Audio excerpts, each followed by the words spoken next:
I don't care what anybody says. You're never going to stop learning. So any of these guys that pat themselves on the back, that know everything, they're just foolish because it's always changing. You want to feel the difference. And when that rod tip is too stiff, that very subtle, different pull is indiscernible from those little taps. People will go up, they don't see bass popping, they make a couple casts, they leave. But they don't take the time to try and figure out what's going on under the surface. We'll sit there, do 5 of those drifts and not catch one fish and just go. They'll just keep going to the next spot. Right. Not me, I'm staying there. You have that moment with all sorts of species of fish where you realize you are not the one that's got the upper hand in the fight, and I realized that very quickly. That fish, it took off, it dug my rod tip right into the water. Hello and welcome to the Salt Strong live stream and podcast. I'm your host, Rich Natoli, and I'm joined this week by the lovely and talented co-host, Ed Gobo, owner of Captain Hank's Tackle. Ed, how you doing? Good, man. Happy to be back. It's nice having a week off, but glad to get back into it. Yeah, you had the week off while the coaches jumped on last week, and we went through a lot of different topics. This week is a really, really interesting one for the Mid-Atlantic. And, we're talking all the way down to Virginia. But anyone who has blackfish, tautog, tog, white chinners, whatever you want to call them, we've been running into the issue the past few weeks with just terrible wind. And a lot of boats can't make it offshore. So what are you going to do? Well, what you're going to do is what we do. We turn to our buddy Bayside Dave, who we're going to bring onto the stream right now. And you go and you attack this fishery from the shore like Dave has done for quite a while. And you get on the fish that way. Dave, welcome to the stream. How you doing? Good, thanks. How you guys doing? Good. I'm doing great. Doing great. Want to let everybody know, those that have watched this stream when it was on the previous channel, the Fat Dad Fishing channel, they're familiar with Bayside Dave. If you fish in New Jersey, especially in Long Beach Island, you are familiar with Bayside Dave. Dave is the owner of the Fishing LBI group on Facebook, and it's all fishing reports, and it's only about Long Beach Island. And he's the admin of that group. And one of the coolest things about that group is it's very heavily curated, which means you don't have people in there throwing, bogus information. There aren't fights. There aren't, the normal Facebook drama things. It is a pure fishing page. And Dave, you've done a great job with that. And thank you so much. And as a result of that, you have a lot of people that follow you and a lot of people that look to you for help. Yeah, it's opened up. I opened up as a forum for other anglers to share their information with each other in an effort to just, be helpful and give the information to people to help them have a more successful day out there, and also to understand, there's a lot of people out there who only fish here and there. Maybe every couple of weeks they want to make it down to LBI and do some fishing, and just seeing and knowing that they can go on my page and only get the information about the surf fishing reports that are happening down on LBI. They know they can get that there.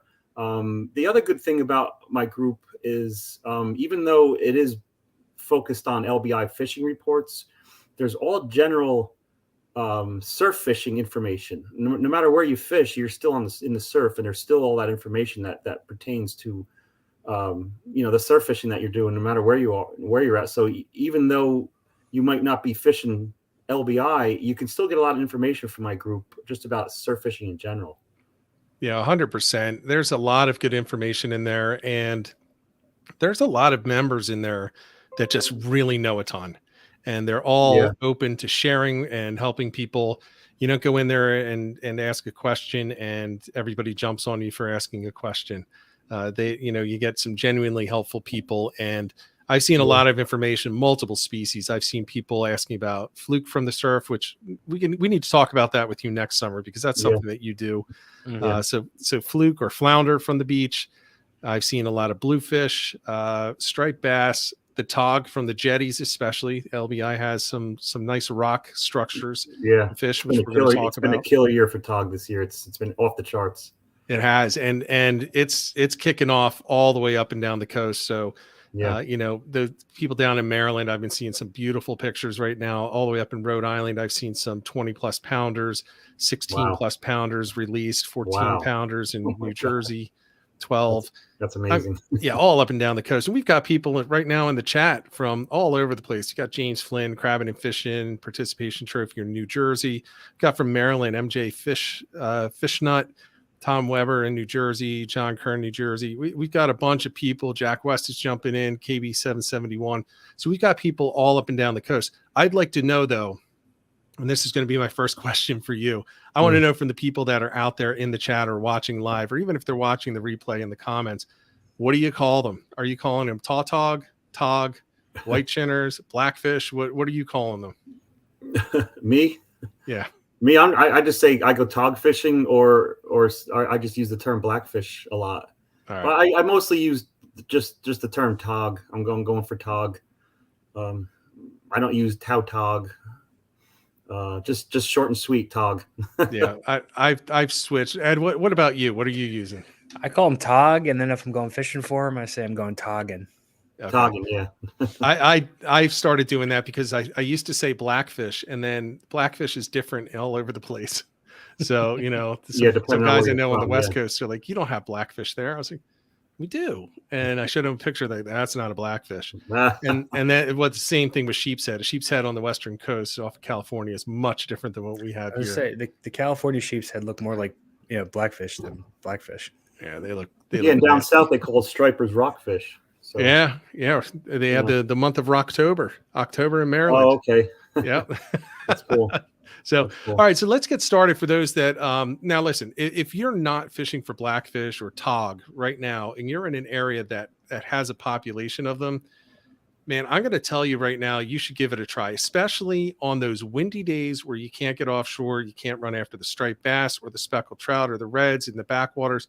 If you just want to change it up, listen to Dave in this episode, because he's going to get you dialed in on the equipment, on the baits, on the techniques. You're probably, even knowing you, Dave, you're going to show how to tie something. I'll show some rigs. I won't exactly show you. Well, that's what I mean. You'll show the rigs so that you'll get everything that you need to know. But it's just a great fighting fish, and it tastes absolutely delicious. It's actually my wife's new favorite after the last one that she had. She's like, that's it. This is all I want. Definitely one of my favorite fish. Yeah. Yeah, to eat. let's talk about, let's start off with the most basic of things. So let's say we're going to talk just about land-based fishing for tog today. Right. What types of structures or areas are you going to be looking for when you wake up in the morning, you're in a new place, and you're like, I want to go catch some tog? What are you going to be looking for when you hit the water? You got to find them rock jetties, man. They are found by bridges, abutments, and they are found by sodbank areas also, in deep pockets, anywhere where there are mussels, any kind of crustaceans, crabs, even clams that they'll grab. But for the most part, their main dish is the mussels. Wherever mussels are growing, that's where they're at. Here on LBI, we have a beautiful jetty going up out of Barnegat Inlet. It's got to be a mile long from the lighthouse all the way out to the tip, and every square inch of that jetty has been filled with tog all season. I mean, we got people off the walkway, not even climbing down over to the rocks, because there's a strip of rocks on the other, just along the walkway there. You don't even have to climb down to it. Just cast out, drop straight down. They're catching tog all along that. We got guys crawling out to the very end, to the tip, around the tower, dropping in those deep waters out there, picking up tog, and all along that whole stretch there, whether you're casting out or whether you're dropping down between rocks, because there's some big pockets that get formed between the rocks. It looks like a little small opening, maybe the size of a couple shoe boxes wide, and you'll drop down. All of a sudden, you'll be like, wow, that's 12 feet. And we had it. Many times you can go in those holes like that and drop straight down and just stay there for like an hour or two and pull up fish constantly, because those big pockets, they actually open up into the inlet. So it's not just a trapped pocket of water that you only can catch a few fish and clean it out. I mean, it's, you could, like I said, I was there a couple times. There's a couple spots that I go to, and the one hole I pulled 30 fish out of, and so there's many different ways to fish for them, whether you're dropping straight down, whether you're casting out, and we could talk more about that, but it's just those rock jetties are the key place to target for sure if you want to go for tog. I'm going to agree. A rock jetty is going to be my first place, or a rock pie. It doesn't have to be a full jetty a mile long, but the rocks are definitely going to be or anywhere where there's rocks below the water. You have the Point Pleasant Canal is full of rocks. Guys go right over the fences there, pulling up tog. Around the corner from the lighthouse, going into the bay area where the gas docks are and all that stuff, there's a good strip of seawall right there, and that's 35 feet of water, and the bottom is just covered with big boulders, and guys are all along that whole strip there catching tog all the time. It's beautiful. Yeah, absolutely. Ed, where else would you be looking if you're going from shore? I mean, that's actually how I cut my teeth catching tog. Mostly rock walls, jetties, stuff like that. Down here, there's a couple, even fishing piers. We have multiple fishing piers. We can, depending on the direction of the current, we can drop down behind the pilings, and they'll be hanging out there too. Yeah, I think the important thing is the docks and piers also work. I think the jetties are probably the best. Now the bridges, I think, are right up there, very close, but they're much more difficult to fish. It depends on where you are. In New Jersey, if you're fishing from a bridge, you're most likely illegally fishing from a bridge with cars coming right behind you a couple feet. There are some fishing bridges, but for the most part, you have to be really careful. The sod banks definitely work, but I really like the old docks, and it has to be. That's a good comment from Fishing Adventures. What are you guys talking about? Dad joke. Old wood. Dad joke, a lot of growth is what you definitely want to be fishing, because the more, as you said, the more mussels and crustaceans that are living on there, the better for the bite. Now let's talk specifically about the jetty, because I think that's the rock piles and the jetties are probably in New Jersey and in Delaware and in Maryland. If you're fishing from shore, those are probably going to be the most popular. There are some places in New York, certainly you would still fish them in New York, but you can reach a lot of boulder fields from land in certain areas on Long Island. But what do you, when you get out onto those rocks, how are you knowing where to place the bait? Are you going straight down, or are you casting out? What are you really looking for once you get out there? Well, I'm looking for deep water. I'm looking for areas where fish kind of like to get by a larger area of boulders and kind of hang out, because they feel like they're protected from some of the currents, and the water isn't moving as quickly when you're protected by a rock. And I think those areas, I think the mussels will stay in those areas a lot more and give them fish more to feed on.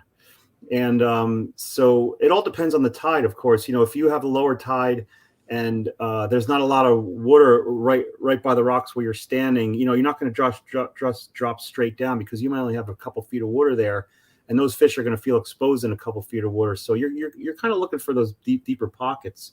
Even when it is low tide, when the amount of rocks and structure that we have on that Barnegat Inlet, you might be into some shallow waters right there by your feet, right by the rocks. But you just kind of toss out and just watch your line drop down. And sometimes all of a sudden, wow, there's a nice deep pocket right there. So that's what I'm looking for, is deep pockets if I'm fishing close to the rocks. On the higher tides, and I'm not saying it's the correct thing to do, because you can fish tight to the rocks, high or low tide. Fish are everywhere. I tend to go, when I go towards the middle or the end of the jetty, the Barnegat Inlet jetty, the rocks not only drop straight down, but they actually go out about 10 or 20 yards. And as the water gets deeper, where it's 25, 30 feet of water, a lot of the big fish are scooching around on the edge of those rocks where it meets the inlet. So you're out about 10, 15 yards with your cast. And a lot of times, and you're going to catch those big fish because they're scooching around those outer areas. I've also been lucky enough to have some really good friends, or met some guys who I've become very friendly with, who are down there skin diving, scuba diving, or not skin diving, snorkeling and spear fishing. Spear fishing, thank you. Yep. And I mean, they tell me everything. I have two guys in particular that they like private message me all the time. I was down there today in this section, this area. We saw 10, 15 pounders scooching around, and there's no way for you guys to get to them. But if you this, if you that, so they're telling me, what's going on out there. And for the good few years that I've been fishing off that jetty, I've always found that when I cast out 10 or even 20 yards, I do very well catching the bigger fish. So it's about finding deep water and like pockets where the boulders kind of surround and make like a little area that the fish like to scooch into and kind of hang out and feed. Yeah. So that's what you're looking for. Deep. I agree. I have said many times, there's a couple of things to keep in mind. If you're going to be on a rock jetty or a finger jetty or something like that, a lot of people think that because you're standing on it, let's say it's one of the ones made for fishing, so it's kind of leveled out on top, right? Mm-hmm. Yeah. And you see it go out to the sides by a few feet, maybe 5 feet, and then it disappears into the water. And I think a lot of people think then it just drops straight up and down, like it's some vertical wall there. Well, it's not. It's going to go all the way out to the side, down to the bottom. And then often it'll have a drop off, especially if you're fishing an inlet. So like Barnegat Inlet, there are areas along that jetty that'll drop really quickly. Hereford Inlet, you can be fishing on the bottom if you drop straight down on these rocks in 8 feet of water. Toss it out 5 yards, now you're in 15 feet of water. You toss it out 15 yards, you're in 50 feet of water right there, and there are boulders down there. The boulders that they put in there that kind of slid down into the inlet are down there. So, but you have to find those pockets, and I think that's one of the more challenging things, because you're usually talking a lot of current. And when you're throwing out there and you get into that 50 feet of water, you now have 50 feet of water current on your 10, 15, 20 pound braid, pushing your jig or your rig directly into those rocks. And then, that doesn't make for a fun time. Yeah. I've learned a lot about the current that runs in the Barnegat Inlet. And, a lot of guys who fish out there know it as well, that, there are certain times to go out there when that current is slowing down, because it runs in and then it goes slack and then it runs back out, all according to the tide times. And we found that the Barnegat Inlet, when you have the tide time, whether it's high or low on the beach, that the water, the current running in, all right, so it's low tide out on the beach at 9 o'clock. So out on the beach, 9 o'clock is low tide. It's going to slacken. It's going to start going out. But you still have the outgoing current, even though now you have tide coming in. The outgoing current is still going to run for about 2 hours, but it's slowing down. And then about 2 hours after the tide time, it gets slack in the inlet for a few minutes, sometimes 10, 20 minutes. And then it starts running in slow and starts speeding up. And the 2 hour window, before, as, there's the tide time out on the beach, you have that 2 hour window before it stops, slacks, and turns the other way. 2 hours after that starts running the other way. That's when the current really starts to speed up. And then you got to start putting your 6 ounces and your 8 ounces on. So I always get out there at the tide time, knowing now I got 2 hours of slow down, slack, and 2 hours of turn the other way and speed up. That's 4 or 5 hours of solid fishing that you don't have to worry too much about fast, crazy current. And that's how it works in that inlet. That's a good way to do it. I think it's going to work that way in a lot of inlets too. Now, when you're out there, you mentioned some weights. So you're using rigs or you're using jigs. What type of rod are you bringing when you're fishing from land? Well, if I'm casting out, there's two lengths of rods that I use. I use a 10-footer if I'm casting out, because I like to have my rod tip over the water as far as possible to to decrease the angle of the line going in. I want to be up as straight up and down as I can, even when I'm out. When I'm shorter, right at the rocks, I just bring my 7-foot boat rod with me. But all it has to be a good heavy action, or the 10-foot rod that I use is a heavy action rod, and then the boat rod that I use, the 7-foot, I use a 7-foot G Loomis Pro Blue fast action. It has to have a good backbone on it, but a sensitive tip, because boom, boom, boom, boom, boom. You want to feel what's going on down there, every little tap, every little bite. But you don't want a soft rod, because you need to, when you have a fish on, you got to pull that thing up out of the rocks and start reeling as fast as you can, because those fish are, you all know, if you're fishing for tog wherever you are, out on boats and stuff, when you got a tog on, that suckers, they swim hard. Even 2-3 pounders, that rod goes over and you're feeling it. And when you're over by the jetties, they like to scooch under them rocks, and when they scooch under their rocks, good luck, you're done. So you need a heavy backbone on a rod, but a soft tip and a good strong reel that has a good gear ratio, that as each turn really pulls in a lot of line.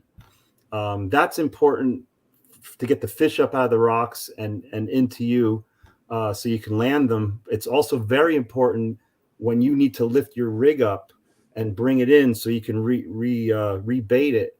You don't want that thing to keep banging on the rocks and having a chance to get stuck. So the deal is, I always say, lift high, reel fast, instantly. Every time you go to move your rig, whether or not you have a fish on it. A lot of guys, I lose so many rigs. That's because they feel a bite. I don't have the fish. I'll let it back down. That's it. You're done. You let it back down. You're going to get snagged. Every time you go to lift that rig off the bottom, lift up high and reel in fast, regardless. Or Right. you're going to lose rigs like crazy.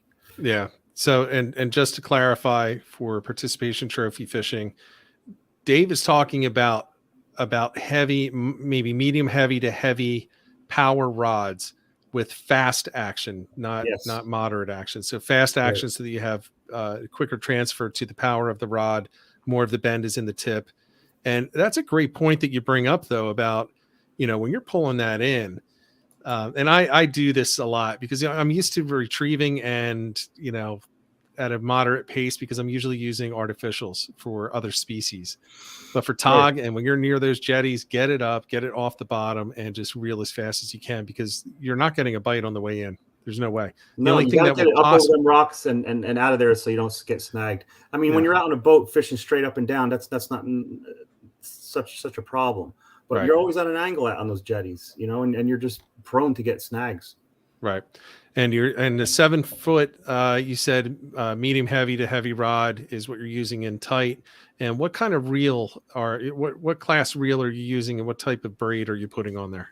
I like a spinning reel. I love my Penn Battle 3. I on my boat rod, the G Loomis. That's like a 6-7-year-old rod that I have a Battle 2 on, which is almost just as old. It's a 5000 series.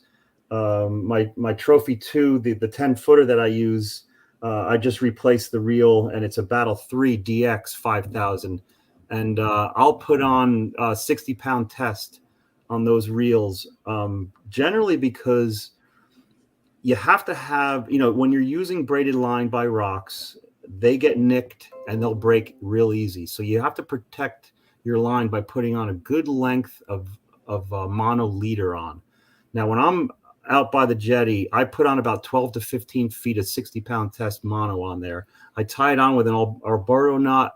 You can use the double uni. Yep, double uni is a little thick, but you're not casting for distance. You're just dropping down or maybe just tossing out. So don't worry about those knots clicking in and out. That's slowing you down. As long as you got a good strong knot. I just love the Alberto knot. That knot has been so good to me over the years, and it's slimmer than the uni to uni knot, because the uni to uni knot, you're doing a lot of tying with the mono. It's a thick piece of line. It's 60-pound test. Now the Alberto, you're just folding it over, and then you're wrapping with the braid. So it's not as thick, and I just like that. That's my favorite knot, and it's never failed for me. But yeah, you have to put on a good length of mono filament, line because you're just banging on all those rocks, scraping on all those rocks, and you start getting nicks in your braid, and you get a 4 or 5 pounder on even a 6 pounder. You know, we don't get many 10s out there, but you get a good strong fish out there, it's going to snap your line, man, and you got to protect it by putting on some good length of leader for sure.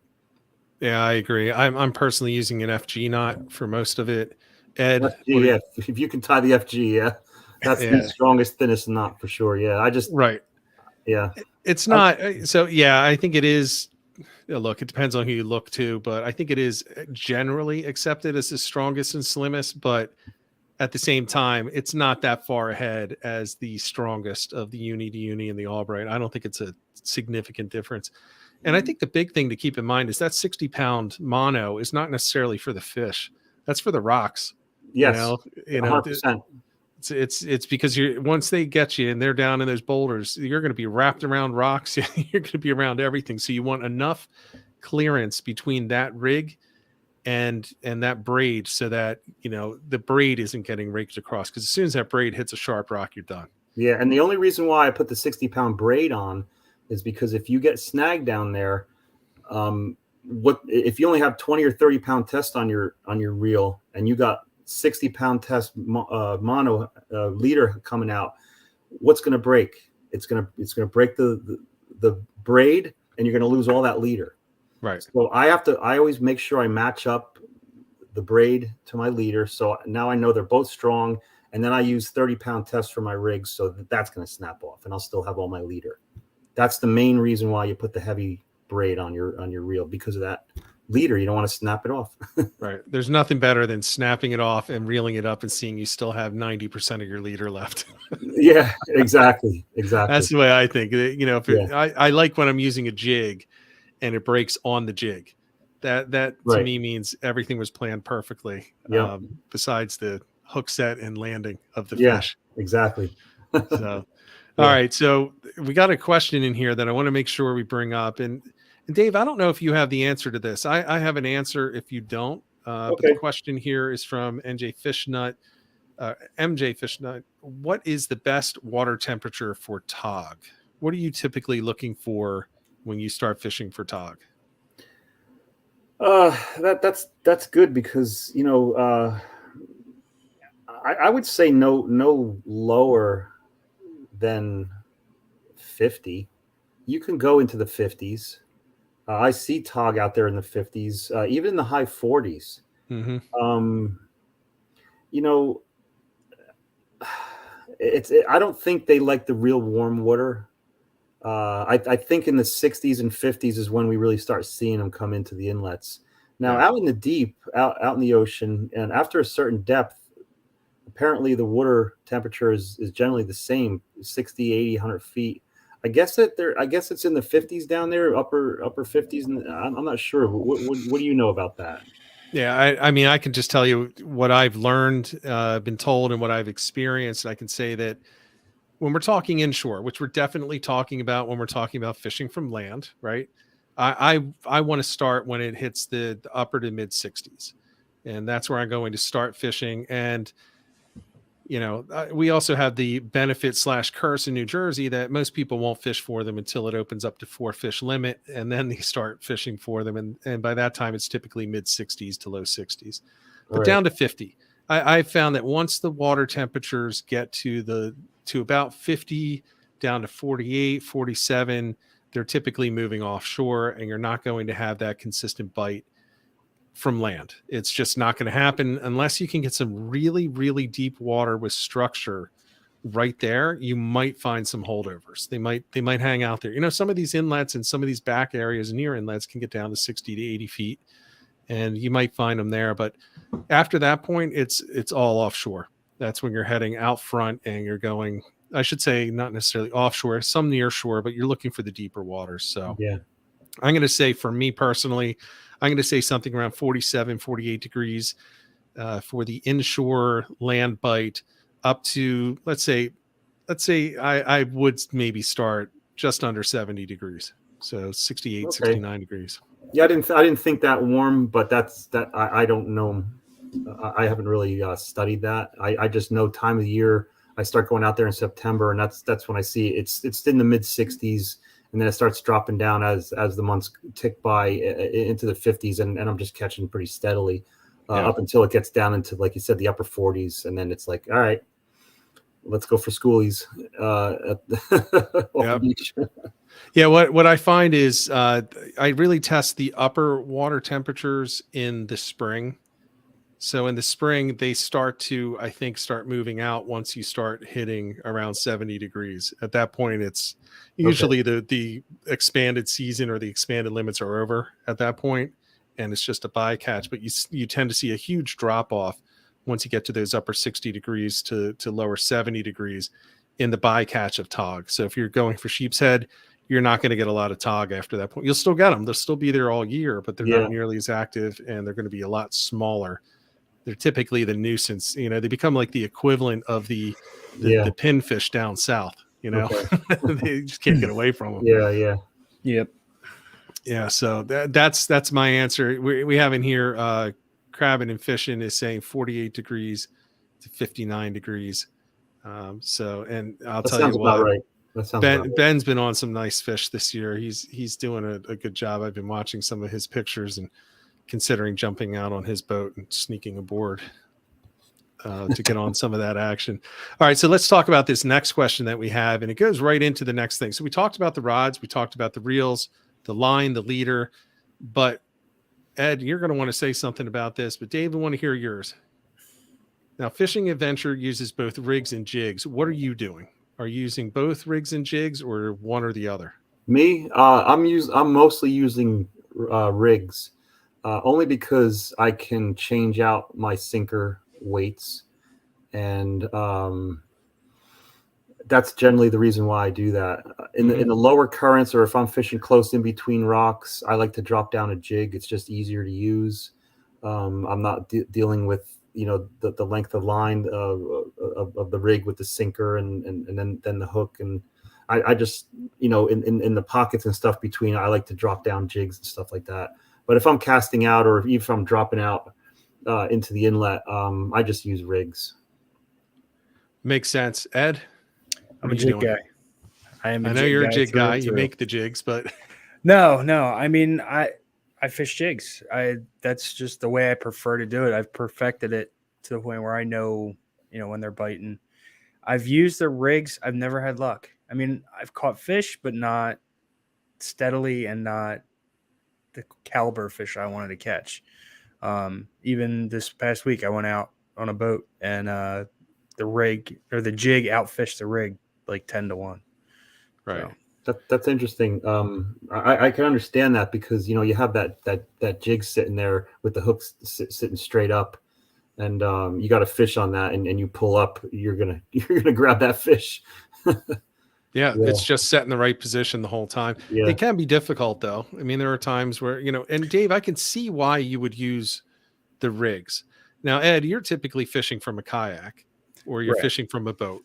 Dave, I know you do too, but let's pretend you never do. Let's pretend you don't get on boats. So since we're talking about land right now, when you're fishing from a jetty and an inlet, you do have that extra issue of that current really sweeping through there, and nothing kills your day tog fishing, or even sheep's head fishing. Whenever you're fishing in the rocks, like we are for tog, like a current and a sinker or a jig that doesn't hold bottom well enough, because it tends to just sweep under the boulders and then out the other side, and then you get stuck no matter what. So I can see why you would be using the heavier weights, especially when you're saying you're casting out 15-20 yards. You're in that current and you're getting a little bit of a sweep there. But if you can throw on 5, 8, 10 ounces on that, and then you have a shot at holding the bottom, it does make sense. It definitely makes sense. It's not my style. Yeah, I don't really have. It's only because I mostly, I'd say probably 3/4 of the time that I'm out there, I'm casting out. So. Yeah, I always, I just find it just more versatile to use a rig where I can, switch up my sinker weights. Gotcha. So let's talk about the rigs real quick. So what type of a rig are you using, and what type of sinkers are you putting on that rig? The rig that I use, I call it a breakaway. I kind of learned this from being out on some of the head boats and stuff like that. And I have a setup right here. I got my rod and I got my my 12 feet of leader, 60-pound test. And this is how I set up my leader. This is the end of the leader. I'll tie a surgeon loop on the end, and I'll tie a dropper loop as close to that surgeon loop as I can, just up above it.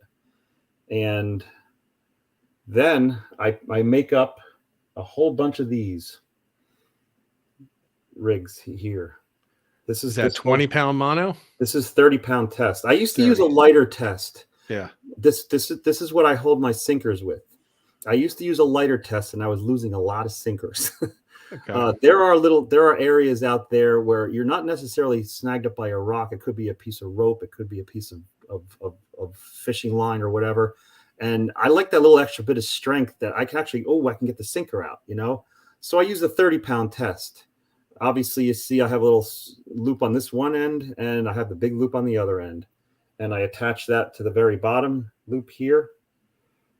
Easy to switch out if you break it off. It's 30-pound test. It's strong enough to get that sinker out, but it's still weaker than my 60-pound test here. Yeah. So if I am stuck and I can't get it out, I just give it a pull. You know how to do that the proper way.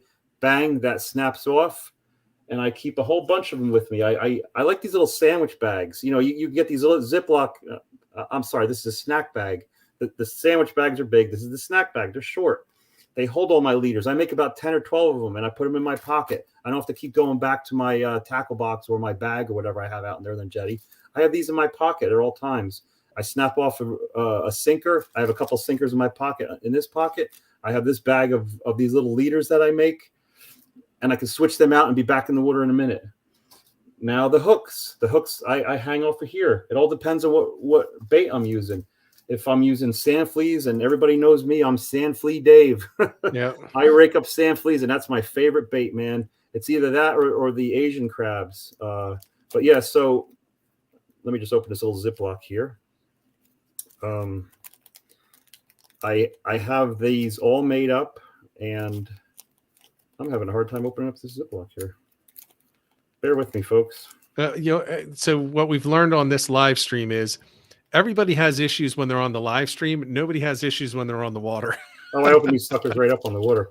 All right, so I buy these little 1x2 inch Ziploc bags. You can get them on Amazon. You can get them on any place on the internet. They're like $6 for 100 of them. So I slide them in here. I keep a whole stack of them on these 2x3 bags, and this is a whole stack of rigs. I got about 10 or 12 of them in here, and these stay in my pocket as well, that I can easily quickly change out. And I put them in the bag with the hook facing up, so they slide out of the bag easy without you jamming up your hook on the way out of the plastic. Yeah. So that's 30-pound test. I use I like these Virginia hooks. It's got a longer shaft, and it's easy to manipulate and hang on to when you're hooking your crab. People use the 3.0 or the 2.0, the 3.0, even the 4.0 owner hooks or the octopus hooks. Yep. They have a shorter shaft on them. They work fantastic. I just like these Virginia hooks because it has the long shaft on them. You can just grab onto them and boom, hook up your bait. So now I have my sinker down here off the bottom loop, and now I have a dropper loop off of here. You see how I made one as small as I can. Just 2 turns on two turns to make the dropper loop. It's 60-pound test. 2 turns works great. Slip that little loop through and attach that. And there you go. You got your hook with your bait on it, and you have your sinker down here. And that's my rig. That's what I use off the jetties. I even use these off the boats. Like I said, same thing with this 30-pound test. This thing gets hung up.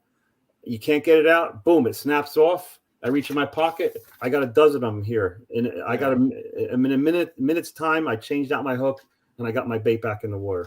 That's the rig I like to use. And also, you're using that for sand fleas, or you're using that for sand fleas and for Asian crabs? Sand fleas, Asian crabs. You can. I know guys who use, and I've used it too. Those bags of those little frozen shrimps. Yeah. Tog love that. Tog love pieces of clam. You got some salted clam, some fresh clam, cut into little 1-inch pieces. Put it on the hook there. That's what I like to use. Also, if I'm fishing with green crabs, I like the snafu rig, which has the 2 hooks. I'm not going to attach it all. I'm just going to show you the rigs. Right. You can all figure out now how I attach things. Let's see if I can open this bag. Well, as it was mentioned, you have stage fright. Oh, you're all looking at me. So I make a snafu rig with the same deal, 30-pound test. But what I'll do is I'll take a length of 30-pound test and I'll snell a hook on either end, and then I'll make a little loop right in the center of it. And that's what I attach to that dropper loop is the end here. And I got my snafu. And you all know about snafu rigs. You got 2 hooks. You got a piece of crab. You on one end, on the other end. Now you got 2 hooks on there, and that's my snafu rig. That's how I make mine. Other snafu rigs have the snelled hook with the slider hook. I just have a hard time just dealing with that sometimes. So I like the 2 that are dangling. They're just easier to use. So that's also what I'll bring with me if I'm fishing with green crabs or even white leggers.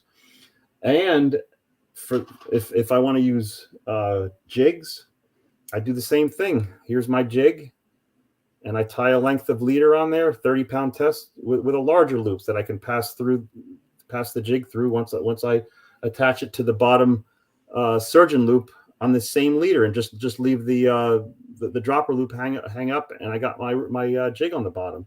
And if anything happens where I'm going to lose my jig, boom, it snaps right off. I still got my rig with the 2 loops on it, waiting for me to reattach whatever hooks or jigs I have, and I'm moving right along.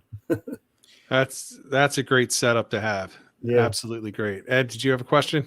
I had something I wanted to add to this. Yeah, go ahead. If you are afraid to lose tackle, tog fishing is not the endeavor for you. Yeah. You are going to lose stuff. But like I said, the thing you have that I was taught, and that I always remember: lift high real fast. Don't be like, oh, I'm not getting a bite. Let me just move it around a little bit. Oh, you just don't move it around. Leave it sit.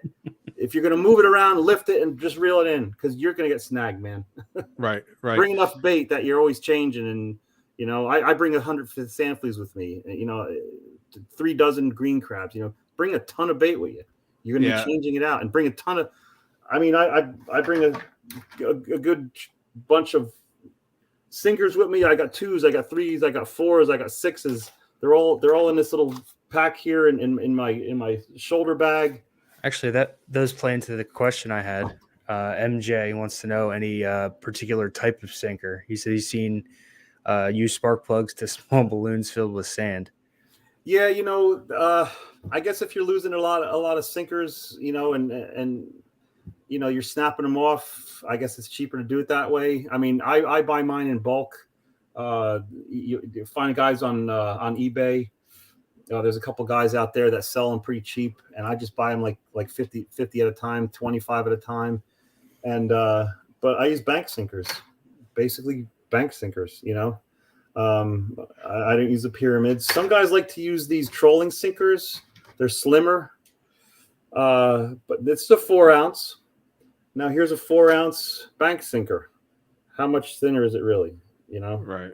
So, and these are cheaper, and that's what I use, the bank sinkers. I guess there's other types, the round balls and all that stuff. I guess the slimmer the better. But when you get to fishing the same jetty all the time, you get to know the holes, you get to know where the snags are, and like I said, don't move that thing around, man. If you find a good spot where you're dropping down, and when you pick up, it's not catching on anything. It doesn't matter what sinker you have, because you've already learned to keep it clear of the rocks. So just basically bank sinkers, man. Yeah, from rocks, I would agree with that. Some people use the flat bank sinkers, but that's more of a vertical jigging thing, in my opinion, because those things will get, they're so wide, when you start pulling them in, it's good in the current. Yeah. But once you start bringing them in, you're going to have some problems. I want to bring up real quick, before we go too far into this, question from James, who's from Texas. Are Tautog northern fish? What about South Texas? James, you are not going to find them in South Texas. They're generally a Georgia to the tip of the actually up to Canada fish. So you're not going to find them there. You'll find them a short way into the lower Chesapeake and all the way down to Georgia. But if you're further south than that, no. But let me just give you an idea of the type of fishing that we're talking about, which should be very familiar to you, especially right now, because you should be targeting this fish right now in Texas, sheep's head. So a lot of similar types of tactics with Tautog as with sheep's head when you're talking about from land. The difference is the Tautog are almost, not always, but are almost always going to be on the bottom, whereas the sheep's head, depending on what type of structure you're fishing, may be up top. So you work the entire column often for sheep's head. The Tautog are typically going to be down on the bottom. They both give massive fights, but different fights. The Tautog will dig for the rocks, and they will get stuck in the rocks. They will stick themselves in there and wedge themselves in, so you can't get them out. But you won't find a Tautog down in South Texas. But you're welcome to come up and visit us in the Mid-Atlantic, and we'll go out fishing with you, and we'll show you what these incredibly ugly but incredibly delicious fish are like when you're out there targeting them in the winter, especially. So come on up here and get frozen with us. I tell you, once you become an avid Tautog fisherman, those fish they're not ugly anymore. They're beautiful. Yeah, I think when we had Frank Mahalik on, and I think I said those beautiful ugly fish, those ugly fish that are so beautiful to us that fish for them. Yeah. I mean, it's the face that only a Tautog fisherman could love. Yep, that big white chin. Now, you mentioned about how if you get a Tautog that runs under the rocks and jams you in there, that happens every now and then. And the trick is release your line. Don't keep trying to pull them out. I gotta get him. I gotta hold it tight. Just release your line, and eventually the fish is gonna not feel that it's on it. Anything is on it. And it doesn't feel like there's any pressure anymore. So it doesn't want to stay in that rock. That's only to protect itself. Release that line and then wait it out. I waited a fish out for 40 minutes once because I knew he was big. And he was close to 5 pounds. 40 minutes. He came out multiple times and there he is, and I'll pull him. Oh, he's in again. I waited him out 40 minutes and I got him up. That's what you have to do to him. Release that line, release that pressure. Let the fish swim back out so that you can tighten that thing up and let it swim a little bit to get away from that rock, and then pull it and tighten it. Pull up hard and reel in fast. Get it over the top of them rocks. You got to wait them out. You're not going to pull them out. It's not going to happen. Wait. No, they go in head first and they extend their fins, and it's like they're locked. You can't get them out. Even with 60-pound test, you're not going to be able to pull them out. I don't know. I just envision under the water that they're just getting pulled apart, but they're not going to give up. Yeah. It's like a pit bull with something in its mouth. You cannot open those jaws once they're closed. You cannot get those fins to release until these fish decide. And it's under a rock on the other side of the rock. So you're pulling against that rock to try to get that fish out. You're not pulling the fish out from under a rock this way. It's got to be pulled out. That's why you have to let it swim out so you can pull it in, That's why we have so many Tautog come up with half a tail. Oh, okay. They lock themselves in. Yeah. That happens quite often. Yeah, it's one of the most beat up fish when you pull them up, but they survive. I tell you, those things survive, man. I'll be out on the jetty, when there's only one fish maximum, only one keeper allowed, and I'll get like a nice 16-incher, and I'll put him on a stringer and lower him down into the water between the rocks. And hook the stringer onto something that, either my bag or piece of structure that's there. And, I don't know if it's legal, but I'll trade up, a little while later, I'll catch like an 18 or a 19. I'll be like, well, I'll slip him off the stringer and slip him on the stringer. Do you know if that's legal or not? I don't know if I honestly don't know the rules for culling because I don't do it. So I never looked. It's an interesting question on how you do it. I think it depends on, it might also depend on how you put it on the stringer. Are you putting it through the gill or are you putting it through the mouth? I'm not really sure. It's a good question. Something I'll look into. Well, I've looked carefully, open up the gill and everything of the fish, and there's a decent hole down towards the bottom of where the gills are that you can slip that stringer through, that it's not damaging those gills. Right. It's right down near the bottom part, but don't do it in between all the gills. Do it against the body alongside the gills, and you don't get any blood. It doesn't hurt the fish at all. It's just grabbing by its chin like this. Yeah. And you got to be careful to do it that way if you're going to chance doing something like that. And just talking about the versatility and the survivability of these fish. I mean, I've seen them stay out of water for an hour and they're still kicking around. I don't know if they'll live if you throw them back in the water after being out, but those things last a long time, and you always want to bleed your fish and all that stuff. And I don't like to do it out on the jetty. I'll keep the thing alive in the water. And when I'm done fishing, I carry it off, and it takes me 20, 25 minutes sometimes to get to my truck. And I have a cooler of ice in there, and I'll pull it off the stringer, throw it in the cooler, and the thing will still be flipping around, cut its gills, and it'll bleed right out because the heart's still beating. After a 25-minute walk out of the water, those things are hardy fish. Yeah. Here's an interesting comment. Let me get that up here for you to see.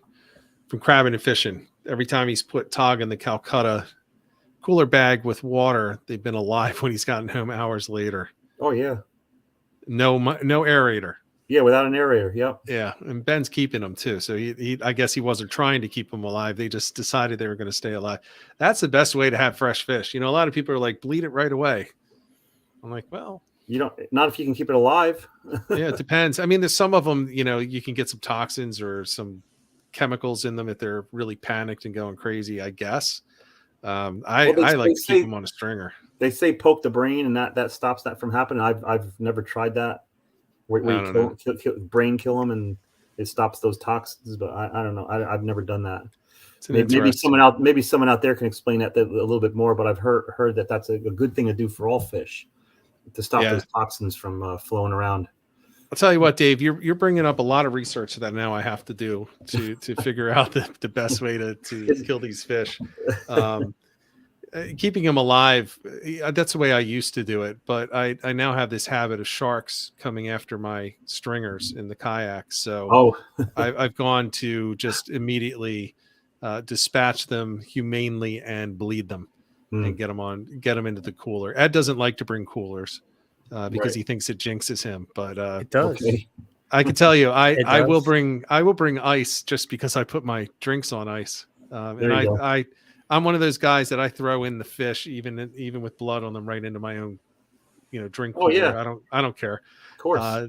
So I often end That's organic. Blood is organic. That's the way I look at it. And I often end up bringing other people's fish around with me. Or, John Creeley, who's a co-host on here from time to time. I've toted around his bloody fish in my drink bag several times.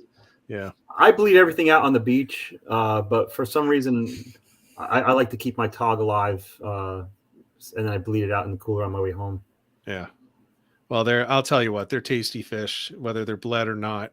We're out a few weeks ago, brought home some Tautog, and my wife immediately said, new favorite fish. Yeah. And she's like, anytime you want to go Tautog fishing, just go and bring one home. Yeah. I don't have to bring the limit home, but bring one home so that we don't freeze our fish. So, we get a meal that week. So I've been given the instructions to get out there, and Dave, maybe I can get out there on the rocks with you because the weather still is not cooperating. It is not kayak weather. It's not small boat weather.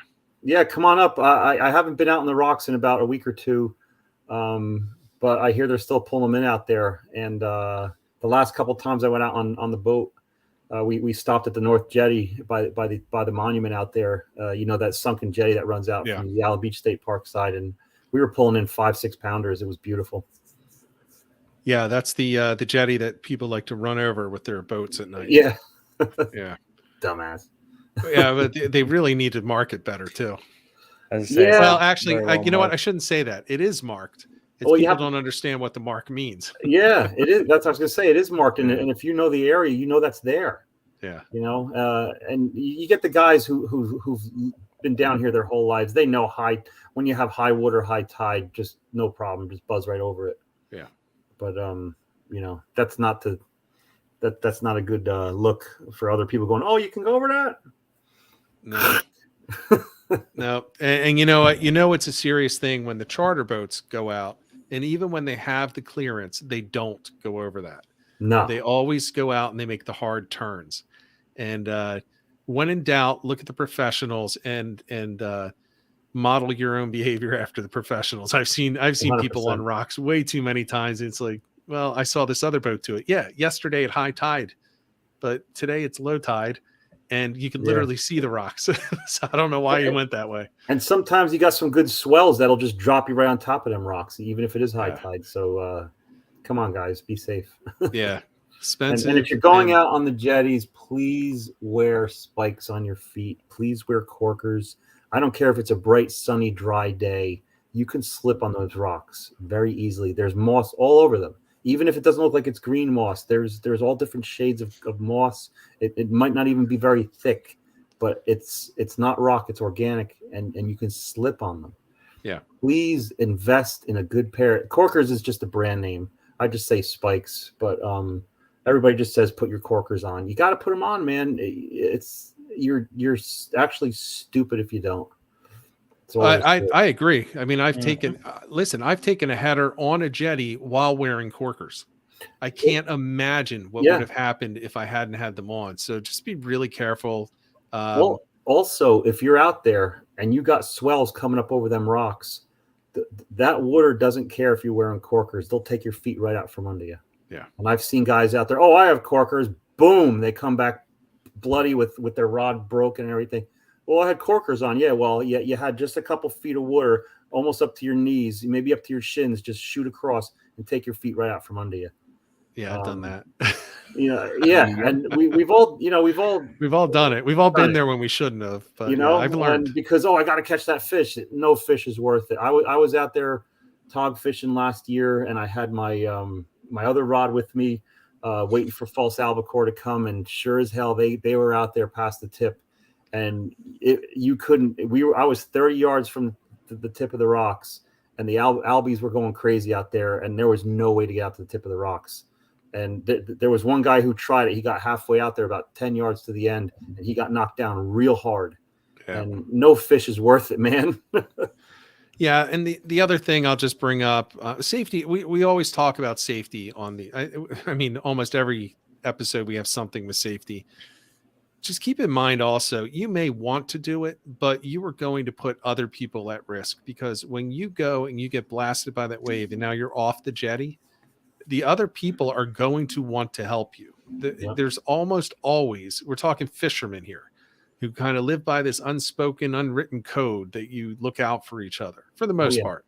Oh yeah. And they're going to be climbing down on those rocks, trying to help you if they can. They're going to be trying to keep you in sight, even if it means now they're getting hit by water. So just keep it in mind, be responsible.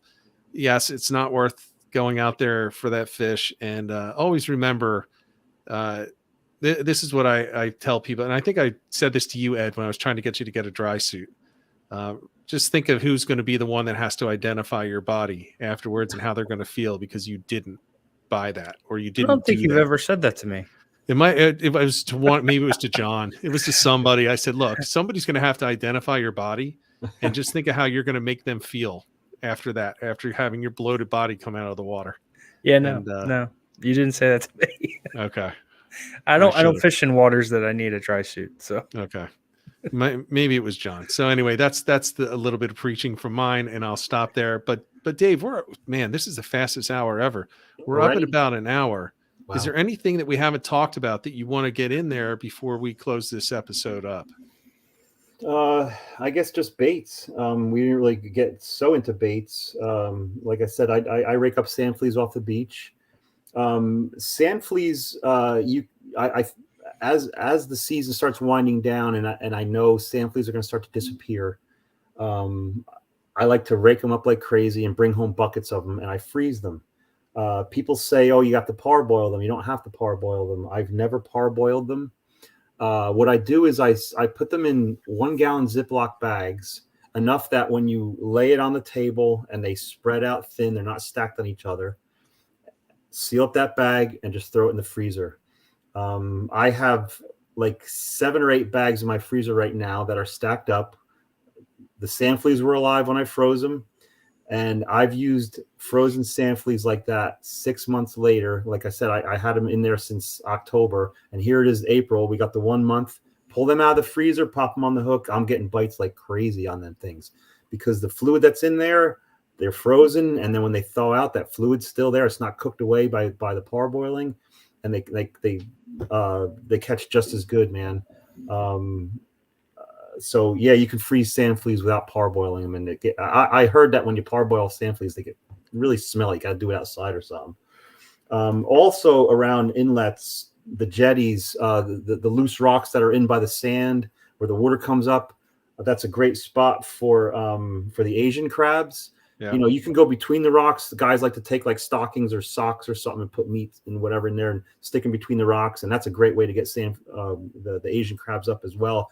But yeah, along the Barnegat Inlet jetty there, on the inside where all the sand is, when you have some water coming up, just turn over them rocks, man, and gather up those Asian crabs. That's like lights out when you got those baits, those Asian crabs, for sure. And even down by the south end of the island, where the sod banks are in Holgate, it takes a while to get there, and you have to go there at the right time and at night.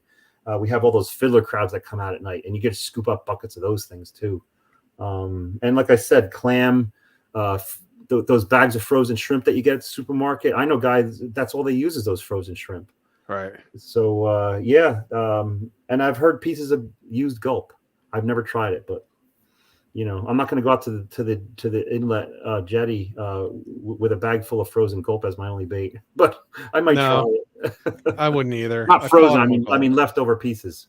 Yeah, I heard that's good for triggers and blowfish. Oh, okay. I've heard about blowfish too. You're right. I got some good triggers off that jetty. I got some sheep's head off that jetty fishing for tog. Yeah, triggers are awesome, man.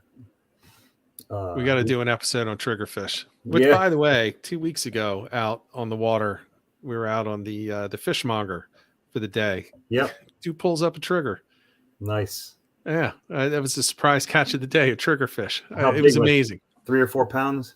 Yeah, it wasn't big. Okay. It was a smaller one. But man, it was not expected. We're catching these huge striped bass, tons of them, hundreds of them.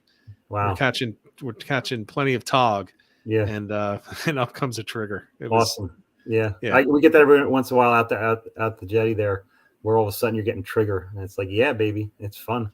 Oh yeah, that's good eating too. That's a good eating fish. I wouldn't say my top best fish, but it certainly is good eating fish. I just don't like cleaning them, but we'll do an episode. They're rough. On triggerfish. Yeah, they're rough. Yeah, they're a little bit more complicated. It's not normal. It's not a normal fish. Yeah, they have to peel that last part off. It's like, yeah, no fun. Yeah. Ed, anything you want to add before we wrap it up? Yeah, I do. Before we close out, KB is asking why I do not bring a cooler. It's bad luck. Anytime I've ever brought a cooler with ice and stuff, I've never caught anything to bring home. Even the last time when we went fishing with Billy, remember, Rich? He was setting up his cooler. I'm like, "You're not bringing that, are you?" He's like, "Yeah, why not? I got something to put my fish in." I said, "You're not gonna catch anything worth keeping." And I don't think he even caught a fish that day. Yeah, there's unexplainable things out there. It's like the banana on the boat. You know, it's one of those superstitious things. I don't bring the one buddy I go out on his boat all the time, Carl Chen. Hey, Carl, he hires a captain to run his boat, and do not call for the net. Don't even mention the net. Don't pull the net out of its hold until it's ready. Yeah, that you have a fish coming up. Don't call for the net. For some reason, that's like a jinx to him. I've heard people do that. The banana is definitely a common one. Yeah, I actually don't say, "Boy, we're catching fish today. Boy, it's a good bite." Oh my God, you just ruined it. No, you don't mention that you don't go in with an attitude like you're gonna catch all the fish. No, because I tend to not be superstitious when it comes to fishing. I'm superstitious with everything else sports related. But okay. I'm definitely not so much with fishing. I'll bring ice, and I'll still catch. I think, Ed, it's because you believe you won't catch, and it transfers into your fishing. Yep. I do believe in the so stupid. I do believe that bananas do jinx you. I do believe that. See, I don't. I was talking to Greg Kudnick, the owner of Fisherman's Headquarters, about that. He has a charter that he runs, and he had a guy out, and the guy says to him, "Here, you want a banana?" And he's like, "What are you, out of your mind? Get that thing off the boat." He goes, "Well, you didn't see on the way out. I ate a banana." He says, "This guy was one of my best fish. You know, he caught the most fish out of all my charters. He not only brought multiple bananas on my boat, ate one of them, and he caught the most fish than anybody." He says, "So I don't know what to tell you." He says, "But I still don't allow bananas on my boat."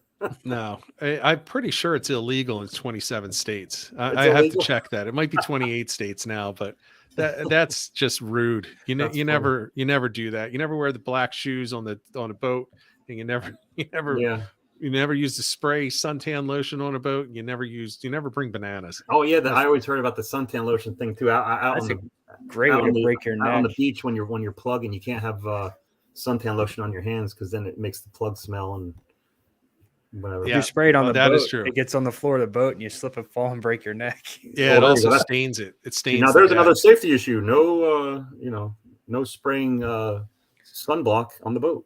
Slip and fall on your ass. Yep, definitely don't want to do it. All right, so we're going to wrap it up here, guys. I want everyone to know, if in the chat right now, the chat's going to end as soon as we log off. If you're watching the replay, you can put a comment below the video. We'll respond to that. But the best place, if you want to reach me or Ed or even Dave to talk about it, if you have any questions, is saltstrong.com. Go to the fishing tips section. It's there right now. How to catch tautog, Blackfish, tog from shore with Bayside Dave. There is a blog article there, and you can put comments in there. We're going to look at that, and we'll answer any questions that you may have, and especially for the podcast, because they're not even going to get this for another week or so. So that's where you want to go and check it out. So we'll be back next week, next Monday, the guest to be announced. So until next week, until next episode, everyone get out there, get on the water, and get some tight lines.